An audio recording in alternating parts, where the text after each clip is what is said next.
guys, welcome back.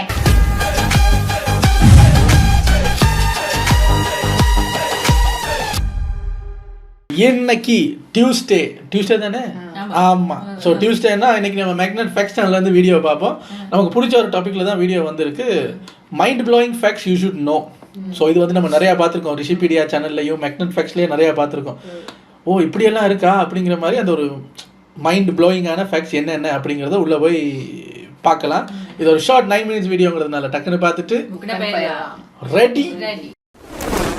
நம்ம ஊர் காயின்ல எதுக்கு டாட் இருக்கு, நகவெட்டில இந்த பார்ட் எதுக்கு இருக்கு, நம்ம ஊர்ல வண்டி ஓட்டும் போது ஏன் லெஃப்ட் சைடுல போகணுங்கிற ரூல்ஸ் இருக்கு, தொண்டைக்குள்ள டிங்கு டிங்குன்னு ஆடிட்டு இருக்க இந்த பார்ட்டோட வேலை என்னவா இருக்குன்னு பலருக்கும் விட தெரியாத ஃபன்னான கேள்விகளுக்கு தான் இன்ட்ரெஸ்டிங்கான பதில்களை இந்த வீடியோல ரேண்டமா பார்க்க போறோம். So welcome to the video. இதுதான் அவங்க நம்ம நாட்டுல சில்லற புழக்கத்தை பார்த்திருப்பீங்க. ஆனா கண்ணை குறுக்கி பார்வையை சுருக்கி உத்து அதுல இருக்க புள்ளிய பார்த்திருக்கீங்க. எங்கேயோ பார்த்திருக்கேன். இருக்கும். ஒத்த ரூபா ஆரம்பிச்சு மத்த ரூபா காயின்கள் எல்லாத்துலயும் புள்ளி மாதிரியான ஒரு டிசைனை கொடுக்கறதே அது எங்க உருவாக்கப்பட்டுச்சுன்னு தெரிஞ்சுக்கிறதுக்கு தான். இதுல புள்ளி இருந்தா அது உருவாக்கப்பட்டது நொய்டால, ஸ்டார் இருந்தா அச்சடிக்கப்பட்டது ஹைதராபாத்ல, டைமண்ட் இருந்தா மேட் இன் மும்பைன்னு எடுத்தோம். எதுவுமே இல்லைனா அது கேகேஆரால் வடிவமைக்கப்பட்டது. விழாவை வேடிக்கை பார்க்க போனவருக்கு விருது கொடுத்து பார்த்திருக்கீங்க. என்ற விருதை வழங்குவதில் பூரிப்படைகிறது. சரி, போட்டியில பிராங்க் பண்ண போனவருக்கு ஃபர்ஸ்ட் பிரைஸ் கொடுத்து பார்த்திருக்கீங்க. ஆனா இது புதுசா இருக்குனே. அப்படி ஒரு மேட்டர் இந்த மனுஷனுக்கு நடந்தது. 2011ல நியூயார்க்ல மிஸ்டர் நியூயார்க் ஸ்டேட்ங்கிற பாடி பில்டிங் காம்படிஷன் நடக்க இருந்திருக்கு. அப்ப அதை கவனிச்ச ஹெமிஷ் பிளேக்ங்கிற ஆஸ்திரேலியாவை சேர்ந்த காமெடியன் போட்டியில போய் ஒரு பிராங்க் பண்ணி ஜோக் பண்ணி விட்டு வரலாம்னு போயிருக்க. அப்படி மொரட்டத்தனமா ஒர்க் அவுட் பண்ணி உடம்பு ஃபுல்லா உருண்டையோட சுத்திக்கிட்டு இருந்த பைபிள்ளைகள் ஒரு பக்கம் இருக்க, அதே போட்டியில மசல் இல்லாம மாசா சுத்திக்கிட்டு இருந்திருக்கு. அப்படி இந்த மனுஷன் குறிப்பா போட்டி ஆரம்பிச்சு பாடி பில்டர்களோட நின்று ஒரு போஸ்ட் பண்ண போதும், தனியால நின்று உடம்ப முறுக்கி காட்டும் போதும் வெறுப்போட உட்காந்து பார்த்துட்டு இருந்திருக்காங்க ஜட்ஜஸ் எல்லாம். ஒரு பக்கம் ஆடியன்ஸ் எல்லாம் ஹாப்பியா இருக்க, போட்டி நடத்தினவங்க ஒரு பெரிய ட்விஸ்டா வச்சாங்க. போட்டியில கலந்துக்கிட்டு காமெடி பண்ணிட்டு இருந்தார் இவருன்னா அவரோட 90 கிலோ எடை பிரிவுல அவரு மட்டும் தான் அன்னைக்கு கலந்து இருந்தாருங்கிறதுனால ஃபர்ஸ்ட் பிரைஸ் கொடுத்துட்டாங்க அவருக்கு. ஜோக் பண்ணிட்டு போலான்னு வந்தவரை ஷாக் ஆக்குற மாதிரி மிஸ்டர் நியூயார்க் ஸ்டேட்ங்கிறதுக்கான அவார்டை கொடுத்து அனுப்பிச்சிருக்காங்க. அன்னைக்கு அவரு பெருந்தன்மையோட அதை வாங்கிட்டு வந்திருக்காரு. நான் கூட என்ன நினைச்சிட்டேன்னா, அந்த கஷ்டப்பட்டு உழைச்ச பாடி பில்டர்ஸோட போட்டி ஜெயிச்சிட்டாரான்னு பார்த்தா இல்லை, அவரோட 90 kg பிரிவில் அவர் மட்டும்தான். ஸோ அந்த நீ மட்டும்தான்டா வந்திருக்க, வச்சுக்க ஃபர்ஸ்ட் ப்ரைஸ். இது மாதிரி தான் ஒருத்தர் இந்த இப்போ ப்ராங்க் பண்ணி மாட்டிக்கிட்டாருங்கிற மாதிரி ஆப்பிரிக்காவை எங்கன்னு தெரியல, ஒரு கருப்பின ஒரு ஆள் கிட்டத்தட்ட 7 வருஷமாக லாயராக இருக்காரு. அவர் கிட்டத்தட்ட எத்தனையோ கேஸு வாதாடி இருக்காரு. எல்லா கேஸ்லையுமே ஜெயிச்சு கொடுத்துருக்காரு. 7 வருஷத்துக்கு அப்புறம் தான் கண்டுபிடிச்சிருக்காங்க அவர் லாயரே கிடையாது, ஃபேக்குன்னு.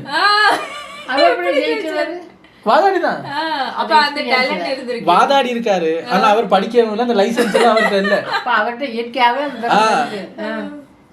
இப்ப நான் யோசிக்கிறேன், இப்ப அவர் ஃபேக்குன்னு கண்டுபிடிச்சிட்டீங்களே, இப்ப அவரால வெளியே வந்து எல்லாரையும் திருப்பி பிடிச்சி உள்ள போடுவீங்களா?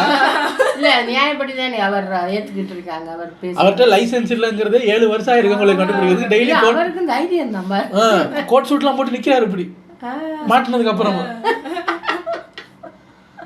இவர் சொல்லுவாரு, சார் என்ன இப்ப ஏன் கேஸ நானே வாதாடலாமா சார்?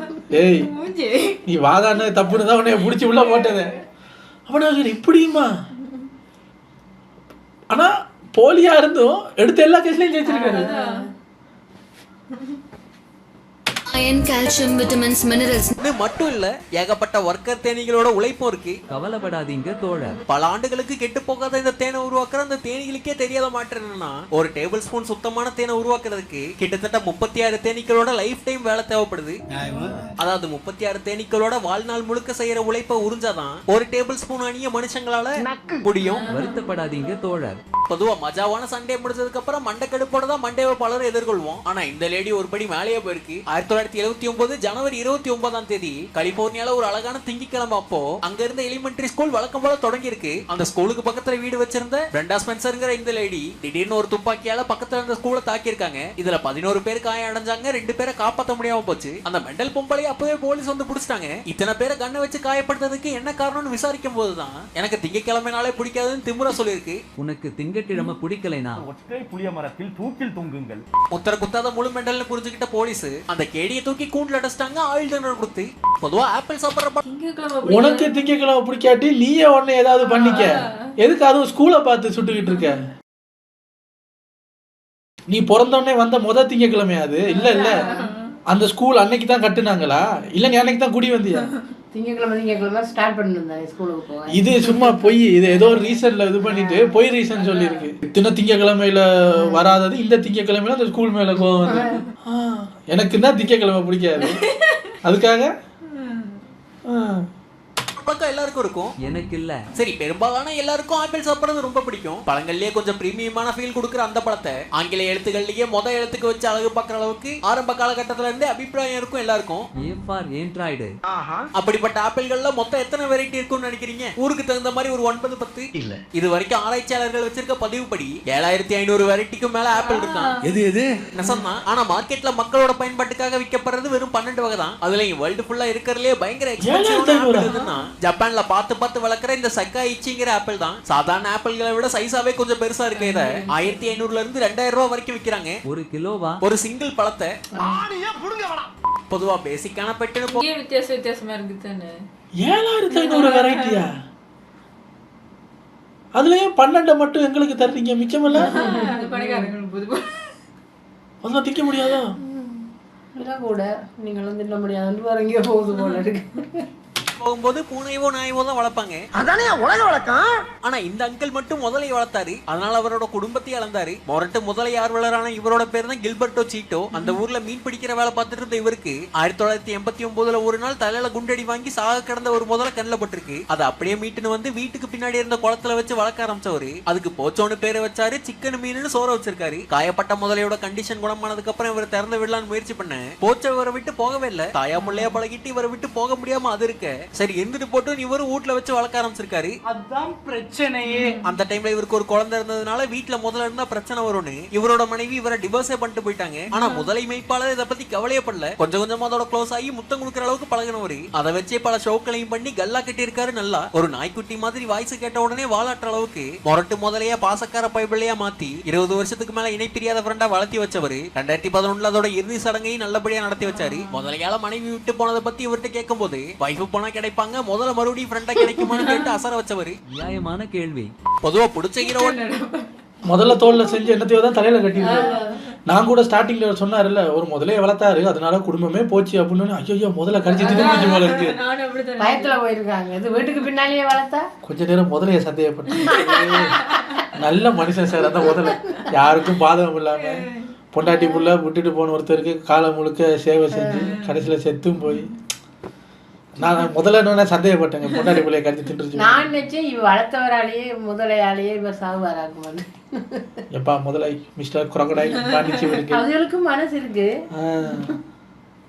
படத்தை பார்க்கும்போது தான் விசில் அடிக்கிறது பலருக்கும் வழக்கமா இருக்கும். ஆனா பேசுறதுக்கு வார்த்தை மொழியை பயன்படுத்தாம விசில் மொழியிலேயே பேசிக்கிற மாதிரி ஒரு வழக்கமும் இதே உலகத்துல ஒரு ஏரியால ஃபாலோ பண்ணப்படுது.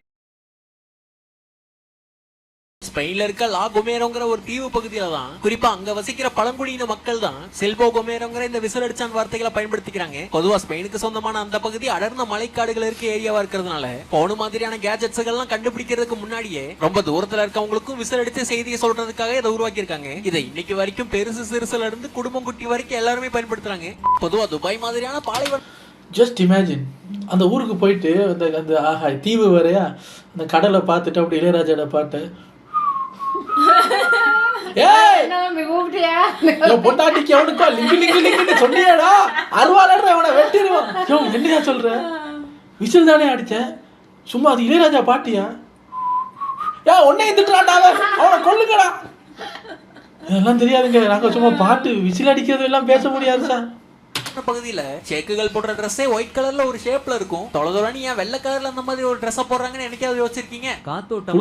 அதுக்காக மட்டும் இல்ல, எதுக்காக சூஸ் பண்றாங்க தெரியுமா? வெள்ளை ஒயிட் மாதிரியான லைட் கலர்களை தவிர மத்த எல்லா கலர்களும் சூரிய ஒளியை அப்படியே உள்வாங்கிக்கும். இதனாலதான் நல்ல வெயில் அடிக்கிற நேரத்துல கருப்பு சட்டையை போட்டு போறவங்களுக்கு கனல் மாதிரி குதிக்கிறத உணர முடியும். ஆனா அந்த பக்கம் ஒயிட் கலரை பார்த்தோம்னா அது மேல படுற சூரிய ஒளியை உள்வாங்காது, ரிஃப்ளெக்ட் பண்ணி விட்டுரும். இதனால அதிகப்படியான ஹீட்டையும் உள்ள இழுத்துக்காது. சோ ஒயிட் கலர்ல தொலைதொலன்னு ட்ரெஸ் போடுறதுக்கு அதுதான் காரணம். பொதுவா இந்தியாவை பொறுத்த வரைக்கும் லெஃப்ட் சைடுல வண்டி ஓட்டுறது தான் வழக்கம். காரு பைக்னு எதை ஓட்டினாலும் ரோட்டோட லெஃப்ட் சைடுல ஓட்டணுங்கிறது தான் ரூல்ஸாவும் இருக்கு. ஆனா அப்படியே ஆப்போசிட்டா அமெரிக்கா ஐரோப்பால எல்லாம் ரைட் சைடுல தான் வண்டி ஓட்டுவாங்க. இது இப்படி இருக்க காரணம் இருக்கான்னு பார்த்தா அதாவது பிரிட்டிஷ் காலனி ஆதிக்கம் ஏற்பட்ட பல நாடுகள்ல லெஃப்ட் சைட்ல வண்டி ஓட்டுற அவங்களோட பழக்கத்தையும் பழக்கி விட்டுருக்காங்க. அவங்களுக்கு அந்த பழக்கம் வந்ததுக்கான பூர்வீகம் எப்படின்னு பார்த்தா ஆதி காலத்துல குதிரையில டிராவல் பண்ணும்போது லெஃப்ட் சைட்ல குதிரையை கண்ட்ரோல் பண்றதுக்கான கயிறை புடிச்சுக்கிட்டா பலரும் அதிகமா யூஸ் பண்ற ரைட் ஹேண்டை வச்சு ஆயுதங்களை பயன்படுத்த முடியும். வலது கையால ஆயுதங்களை பயன்படுத்த வசதியா இருக்கும்னு கொண்டு வந்த அந்த ரூல் தான் காலப்போக்கில் மோட்டார் வண்டிகள் உருவானதுக்கு அப்புறமும் அதை லெஃப்ட் சைட்ல ஓட்டணுங்கிற பழக்கமாவும் ரூல்ஸாவும் மாறிச்சு. அப்படியே இங்க வந்து ரோடுகளை உருவாக்கின ஆங்கிலேயர்கள் ரோட் ரூல்ஸையும் உருவாக்கும் போது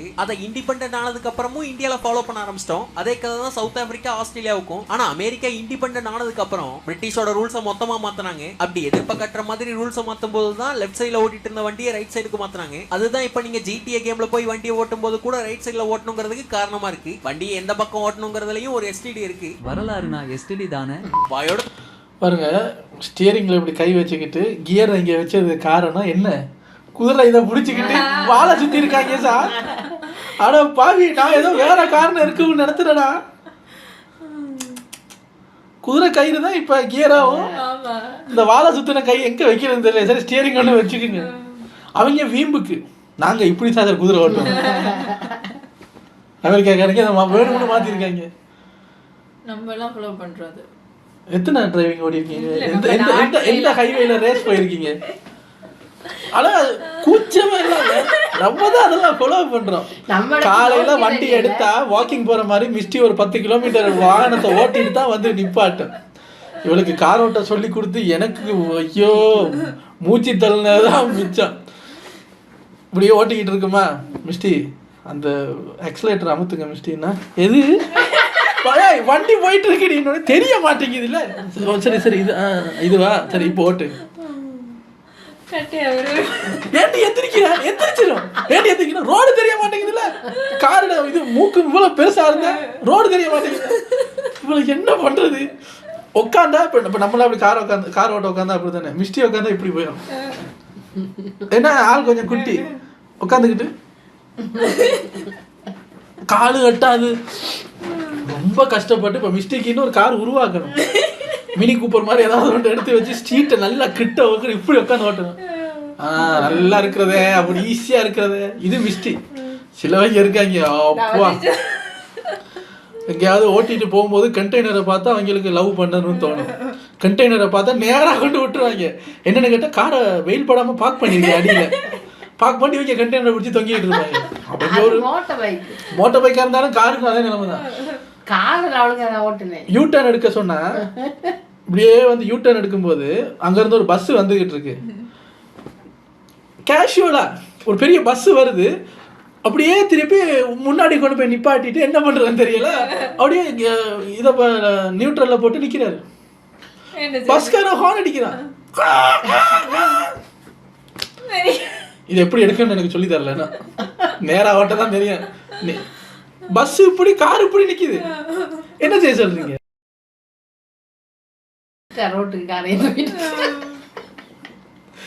இப்படி போய்கிட்டு இருக்கு டிரைவிங்.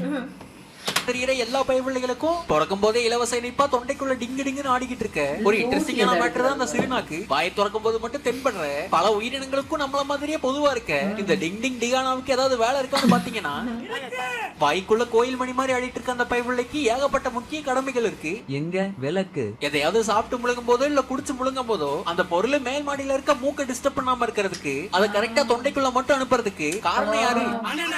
அரபிக்கு பிரெஞ்சு மாதிரியான சில லாங்குவேஜ்களை சரியான சவுண்டோட சரியான உச்சரிப்போட பேச வைக்கிறதுக்கான பொறுப்பு யாரு? வாய வறண்டு போகாம வைக்கிறதுக்கும் எச்சில ஊற வைக்கிறதுக்கும் அத்தனை வேலையும் எடுத்து போட்டு செய்யறது யாரு? தேவையில்லாத பொருள் தொண்டையில நுழையும் போது அதை பண்ணி அதை வெளியே அனுப்பி வைக்கிறதுக்கான கேக் ரிஃப்ளெக்ஸ்ங்கிற அந்த முக்கியமான பொறுப்பும் எல்லாமே இவர்தான்.